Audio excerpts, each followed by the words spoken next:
Sorry about the cough. My name is Fred Widdowson. I'm a boxing trainer in a local boxing club. I've been a boxing trainer for 30 years plus, um, continuously. And I've always thought apologize for the cat, but you'll see that some cats running in and out. I'm not going to stop them.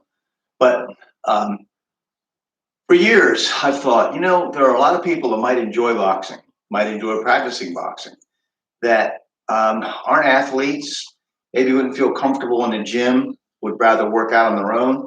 And now with the whole pandemic and the lockdown we had, and people, not being able to get out, I think there's probably a demand. So for those people who would like to include boxing as part of their personal workout, but they're not going to compete, maybe they're not athletes, I want to do a few things here, just to be helpful and maybe give you something to have a little fun with. So first, I want to talk about how to stand. So, and I don't think Frankie's going to do it with me, so just be patient. So if you're a right-handed person, put your left foot toward an imaginary opponent. Put your right foot at a 45-degree angle, and your feet should be about shoulder width. Now you want to bend your knees, okay? Get down. And we're going to do the right hand, the thumb should touch the jaw. So right there, just like that. So your thumb is not going to rest on your thumb isn't going to rest on the jaw, but it could touch the jaw. Your left hand, you should put it up, put it over your left foot with your shoulder, by your shoulder, about the height where the fingertips are about the height of your eyes. Okay? Now, there you are. Knees bent. Right foot, 45-degree angle. Left foot pointing at an imaginary opponent. Right hand, thumb could touch the jaw, but not resting on the jaw. Left hand, in a chopping, sort of a chopping thing, extended to in front of your shoulder, over your left foot. Now we're going to do the jab, which is the first, most important punch in boxing. Keep your chin down. I want you to breathe out when you punch. Now what we're going to do is we're going to put that left foot forward and put the jab out. Just like that. See, we're here. Breathe out. Chin down. So I'm pushing off with this foot to go that way. And get my foot under the jab. Okay? Again, from the front. Now, let's think if you were left-handed. You're right with your left hand. That's your power hand. You keep that back. Put your right hand up in front of your shoulder. Okay? Your left hand, your thumb could touch your jaw. So all you're going to do, make sure you get a good wide stance, is step forward with your right foot. Throw your your right jab.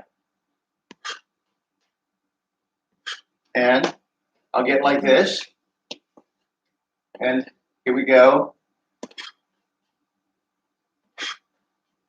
So there's your jab, basic jab, not very fancy. And this jab is going to set up your right hand. And we're going to do next, and the last thing we'll do today, so you can practice this while Frankie is practicing his thing, whatever that is, we'll do a right cross. Now it's called a cross because it crosses their jab. It doesn't cross your body. Don't do this, okay? Go straight out. So what you're going to do, you're in your stance, push off with your right foot, turn your heel out to get your shoulder and hip into the punch, and put your cross straight out. Don't make a fist of either jab or right cross until you make contact. When you get to the point where you're going to hit. Your hand should be in front of your face a little bit and nice and loose for speed. So now we're going to go right cross. Again. Right cross. Now I'm going to go to the side. Now I want you to turn your heel out, chin down, hands up. Keep your left hand up when you throw your right hand.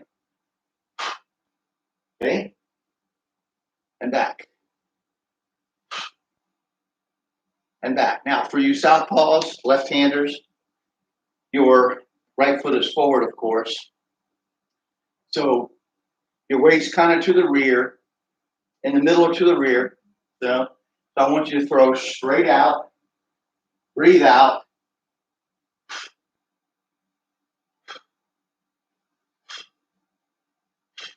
Okay?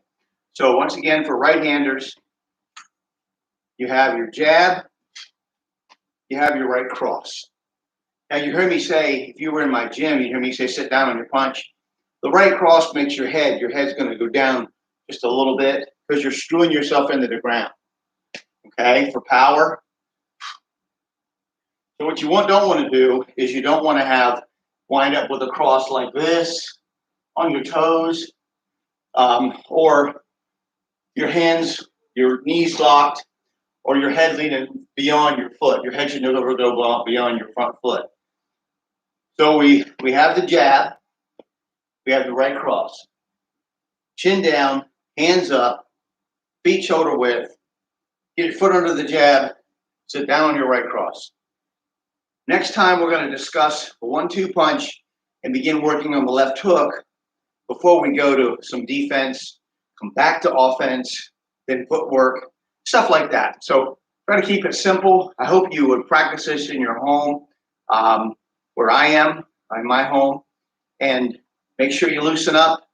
Make sure you warm up. I'm not going to burden you with a warm up. I'm sure you can loosen up your joints and stretch out without me having to show you something that's everywhere on the internet.